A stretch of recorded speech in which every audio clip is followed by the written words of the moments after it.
everybody. Welcome back to another episode of Big Questions, Small Steps. This is our first official video, and I thought for the first question, we should probably do the most important one. The thing that I'm struggling with the most recently, and the thing that I've been struggling with for the longest time, quite honestly.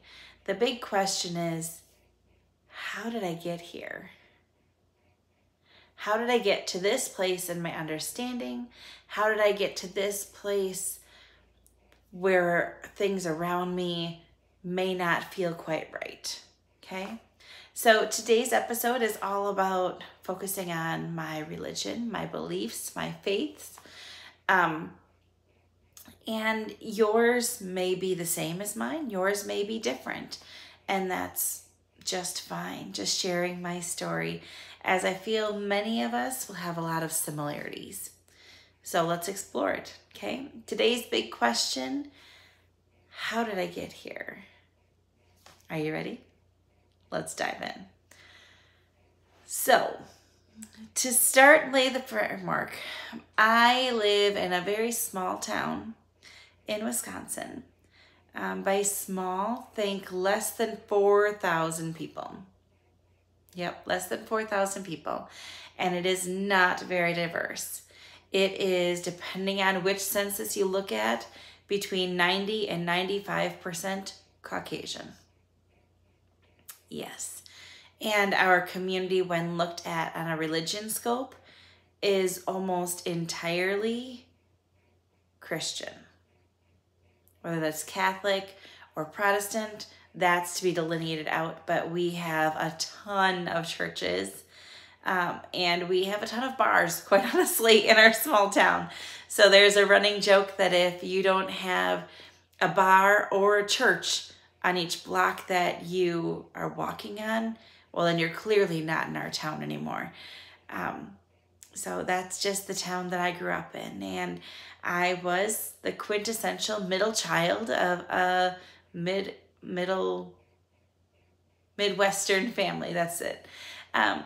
So I was raised to be seen and not heard, not question things. My job was to make my parents proud, make our family proud, and just be a good role model and example for other people. That's what my job was. That's what my task was. My parents were both very well-intentioned. They did their best to bring us up in the way that they were raised and make sure that we had strong belief systems. And I don't fault them for that by any means. I am very appreciative of that, as a matter of fact. If I don't have a background, then how can I question things?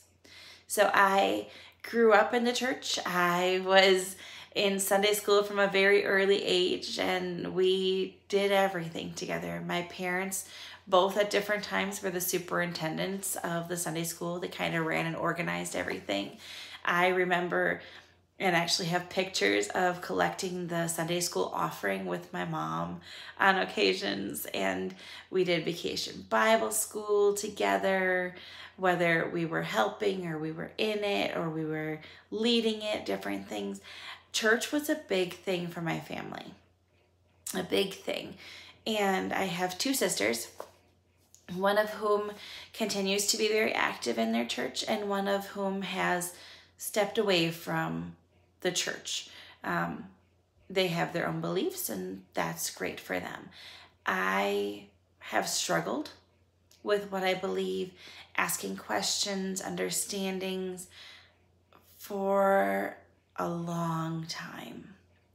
The first time I remember asking a question of my Sunday school teacher, I remember being in 3rd grade. I remember we were reading the story of, I think it's a story, perhaps it was just a verse, I'm not quite certain anymore. But I remember to this day what my teacher looks like, and I remember that we were talking about that God knows how many hairs are on your head, and God knows every thought in your head before you even think it. And that idea and concept struck me with awe And quite honestly, it scared me. It was a very overwhelming feeling that I didn't quite know how to process. So I went to my teacher and I said, why? Why does he need to know how many hairs are on my head? Why does he care what I'm thinking about? If I'm wondering why the sky looks so blue today, or why can't I fold the paper like this person, or why did I get this score on the test? Why would he care about that? He's got so many other things to worry about. Why would he care about that? I'm a good person. He shouldn't have to worry about that. And her response was very matter of fact and very blunt. And her response was, "You're thinking too literally, just stop." Okay. For a third grader, that was very reassuring. For someone who was kind of groomed to be a people pleaser and make everyone's lives easier, that was not the response that I needed nor hoped for. It was not helpful in any way. But being the people pleaser I am, I took that and thought, okay, well, maybe they just know more than I do, they being the teachers. I just need to keep learning, and maybe with my wiser knowledge and understanding, I will be able to understand and get my own questions answered then. I just have to keep going and I'll figure it out.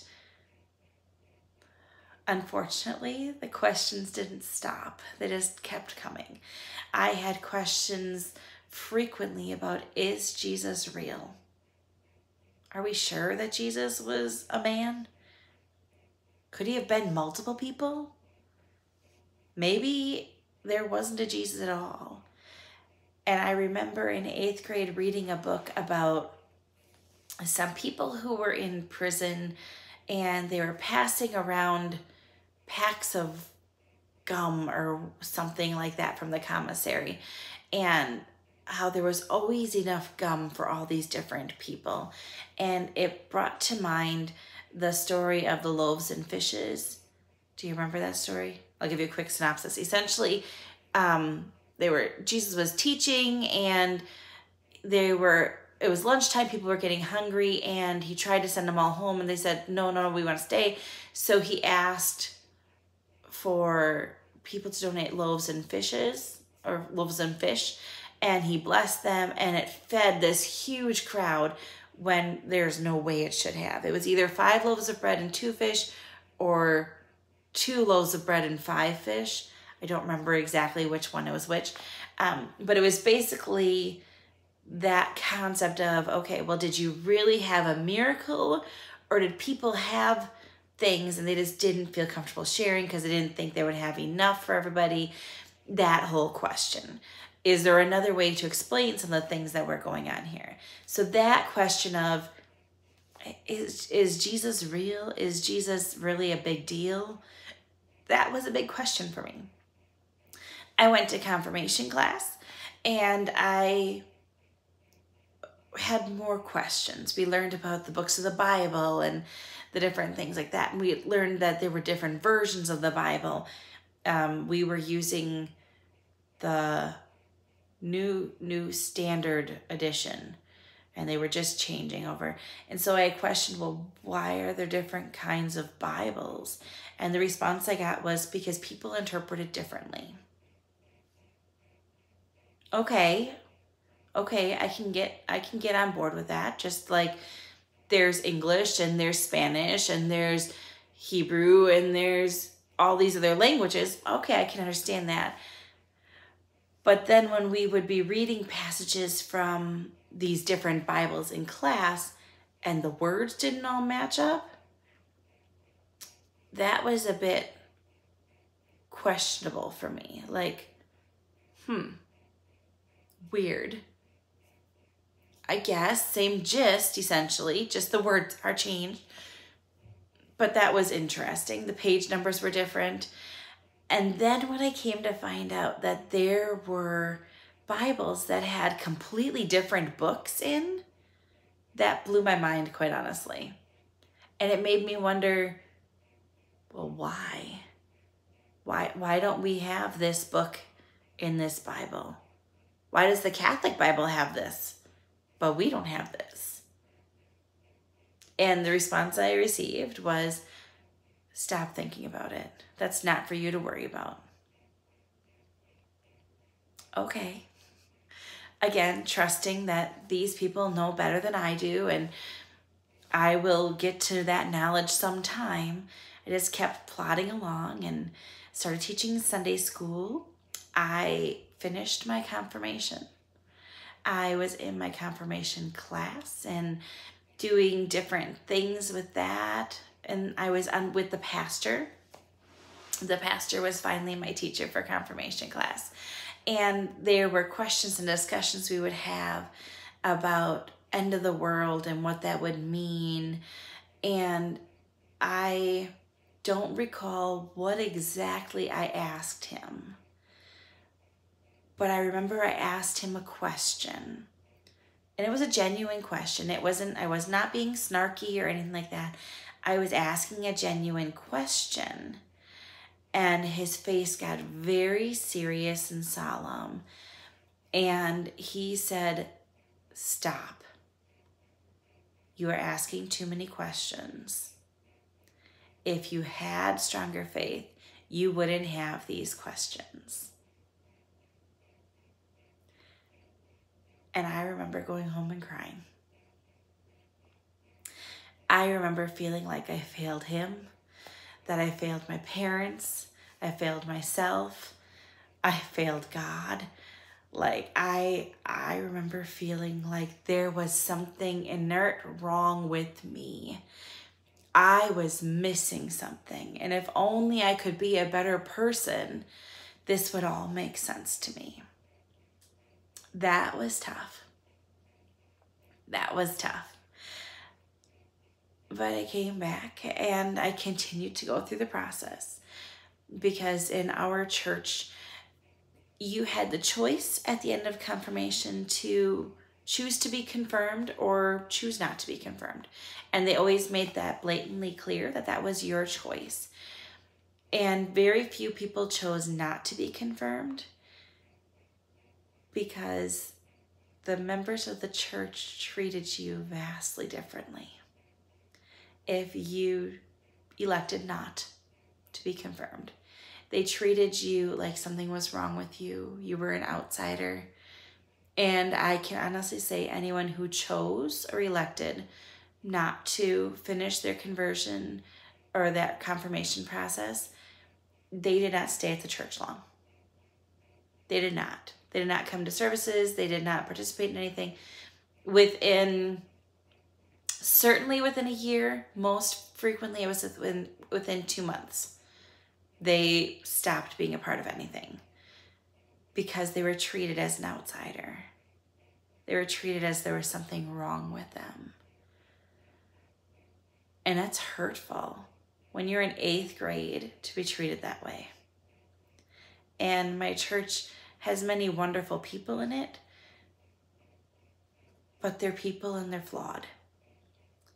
And they would not only act that way towards that one person, but they would act that way towards the entire family. And that was a lot. So I elected to go through my confirmation process because I didn't want that negative energy and feeling towards my parents and my family. I did not want to disappoint them on that level by any means. Now, that did not mean I didn't have questions, because I absolutely did. I absolutely did. As a matter of fact, after finishing confirmation, I actually went back and I chose to be a Sunday school teacher, thinking, okay, well, maybe if I'm teaching the lessons, then I'll understand it on a deeper level, so maybe some of my questions will be answered. That didn't really happen, unfortunately. I started being more active and I was the youth group leader, and great, okay, now I'm going to work with these older kids that are just out of Sunday school, and they'll have more questions and we can dive into it more deeply, and then I can get my questions answered. that didn't happen either. If anything, I had more questions because the students coming out of Sunday school had questions and I couldn't answer them. I could tell them what I thought or what I was feeling, but I had nothing to base that on besides this is what I think. So I went on and explored some more, and I did Bible study, and I went to a couple of women in faith retreats and things like that. I actually started becoming a confirmation teacher at one point. I thought, okay, these are older children, and maybe if I can help them on their process, I can help myself in return. So I was doing Bible study and I was doing these classes, and the first class that I taught was on the Old Testament, they called it. So here's a secret for you. In the Christian church that I was a part of, we don't really focus on timelines at all. Like, we know that there was the creation of the world and there was Jesus. And then at the end, sometime there's going to be like a resurrection where we're all revived again. That's the basic timeline. There's little things in there, but we don't necessarily fine tune exactly what happened when. We just don't. They skim over a lot of it. So I was in charge of teaching the Old Testament, helping them understand what happened, why it happened, and who were important. Here's another thing about the Christian church that I was a part of. They skimmed over a lot. And by a lot, I mean like a lot of the people in the Old Testament. They would focus on a couple of small names and you would know a little bit about them, but you didn't see a whole picture. You saw snapshots throughout time. That's what you got. And there were a lot of times where there would be a snapshot. Like, there was a story of a guy named Jacob, and he had a lot of sons and he had a lot of wives. They don't really care about what all the sons' names were. We focused on that Jacob had, I believe it was 12 sons, and his favorite was Joseph. That's the root of what we had. But there's so many other vast details in there that we skip. We don't really talk about any of the other sons and why they were or were not important. We don't talk about all the different wives that he had. They very much cherry-picked what they taught when. Okay? As you can probably guess, that was not my favorite year teaching. I did my best to make it understandable, but it was not my favorite year teaching. The next year, I transitioned into a new role in confirmation, and I taught a portion of the class called Faith in Action. Basically, we were charged with going out of the classroom, out of the church, to do things, to do more service projects. We went on mission trips. We helped in homeless shelters. We worked at food banks. We cleaned up parks and neighborhoods. We did a lot of things. But the most exciting thing for me was that we went and explored other faith traditions. We went and studied different faiths for a little bit, and then we would go to an actual service of theirs. Now, truth be told, about 7th or 8th grade, I became infatuated with Hanukkah. Don't know why. I remember the colors of blue and silver and the beauty of the lights of the menorah were so appealing to me. I was very inquisitive about it. But that's all I knew about Hanukkah. I didn't know why they celebrated Hanukkah or any of that. So when I went to do the Faith in Action, I was able to learn about these different religions and their different beliefs. And we went to an Islamic mosque. We went to a Jewish synagogue. We went to a Baptist church. We went to a Jehovah's Witness Kingdom Hall temple meeting. We went to a lot of different places. We went to non-denominational places. We went to big churches. We went to small churches. We went to Catholic churches. We went to Protestant churches. we went to a lot of different places. And our goal was to help the students understand more about what they believed and where they thought they fit best as far as what they believe and their practices. That was our goal. And I loved it. It was very exciting. It was energetic to go to these different places and see the similarities and differences and meet new people and hear different thoughts on who this is or why they do this. There were some that were awesome and I loved and I wanted to go to every year. And there were some experiences that I didn't care to go repeatedly. I remember, for example, going to a Greek Orthodox Catholic church. And if that's your denomination, wonderful, and I'm happy for you. But that was a very off-putting experience for myself. There was lots of dark furniture, and there was a general feeling or air about you in this room that you were not supposed to be there. And you were an outsider, and you really weren't welcomed there. Some places at the same time were extremely warm and welcoming, and they wanted you to sign up for different committees and, oh, please come back next week and we'll do this or we'll do that, or the pastor will try to like call on you or make a house visit within the next week. It was a very different experience with each different place that we visited. And through all of that, I loved the opportunity to get to explore and ask questions that I had. I asked questions on behalf of the students that I was working with. I loved seeking out what was same and what was similar and what was different about all these different religions. It was very appealing to me and I enjoyed it. For me, it was the opportunity to kind of stand right outside the box. So if the box is where everybody is expected to be, I was 1 foot in and 1 foot out. I didn't fully fit in the box, but I could make my way enough to kind of satisfy both. And that was great. That served me for a while. Did I still have questions? Absolutely. I still wondered about Jesus. I still wondered about the books of the Bible. I still wondered about why there were so many different Bibles.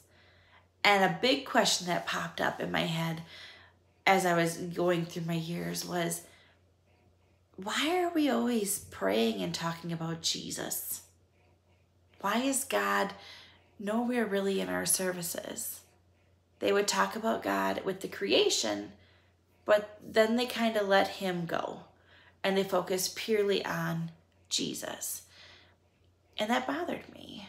I didn't understand, and nobody could really give me a good reason as to why. So I sat with it and I continued to do my Bible study. I was dating a chaplain for a time, and I would actually read books of the Bible and write down different things that I thought God was trying to tell me, thinking maybe I could crack the code somehow. But it didn't work. I tried stepping away from the church and, okay, I'm just going to do my own thing. You guys go be over there. And that didn't work. Something wasn't feeling right for me. But I didn't know what it was. And quite honestly, I was too scared to go and do anything else. Because this is what was expected of me, to stay and be the peacemaker and make everybody else's lives easier and don't bring shame on the family or things like that. And it's a struggle. It's a struggle to try to stay in the box when you know you are not being your authentic self. That's tough. Then one magical morning, I met a wonderful man. And he opened my life, opened my eyes, and altered my life as I knew it, quite honestly. We had amazing conversations about religion and politics and families and processes, and he happened to be raised and practices a different religion than I did at the time. And the conversations were so in depth and thought-provoking. They were humbling and mind-boggling all at the same time. We would have questions and discussions about things, and as I'm saying the words, well, this is what my denomination says, or this is what people do, I can hear in my head, this doesn't make sense. This is what they say, but this is what I believe, and it's a huge contradictory. And it was a big struggle. And I loved our conversations that we had. Love that man to this day for that reason. He opened my eyes in a way that I never experienced before. And he was able to answer some questions that I had. And he was able to pose questions that I had never even thought of before. It was mind-altering. It was amazing. So I have all these different experiences, and I'm still teaching confirmation, trying to play the dutiful daughter role and plug along until something clicks. And I will never forget when I had my tipping moment, or my tipping point. This moment in time where all of a sudden my life cracked, and I knew that it would never be the same again.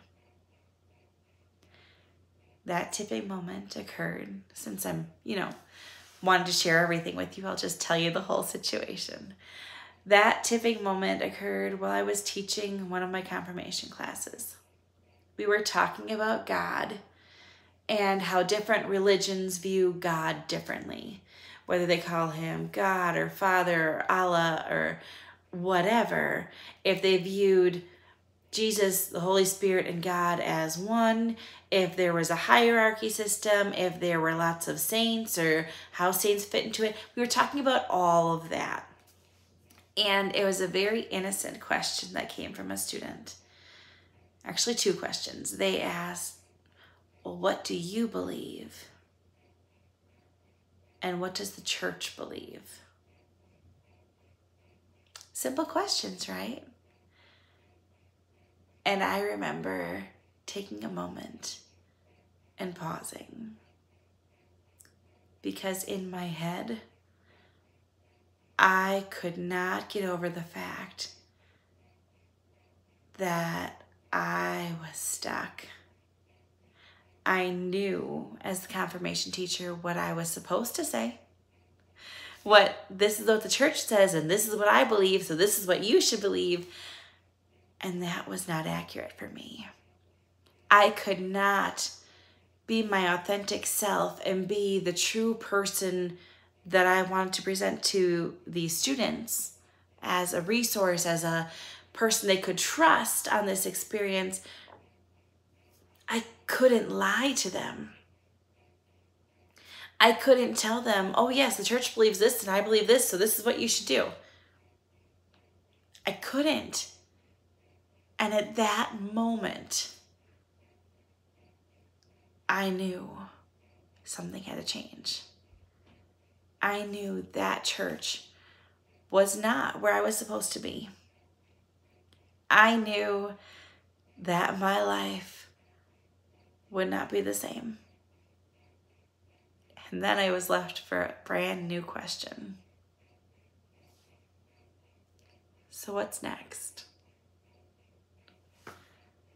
Let's tackle that next time. Till then, take care.